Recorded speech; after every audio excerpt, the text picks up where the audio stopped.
Hi there! In this video, I will give you a quick guide on how you can add a stroke to text in Photopea.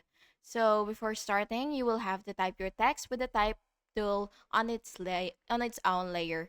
And then next you will select the text layer, and then you will basically just have to double tap it.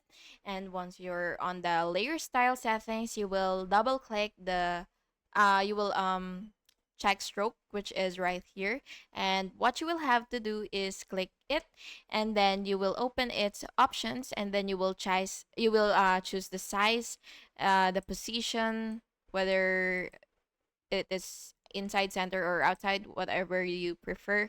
And then you will just have to click OK to apply. And by the way, for a thicker or for thinner or multicolored stroke effect, you will just have to duplicate the text layer, apply a large stroke to the bottom copy and different color.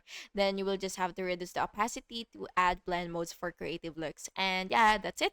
Thank you so much for watching this video, and I really hope it was helpful for you. And if it was, please make sure to like and subscribe for more videos like this.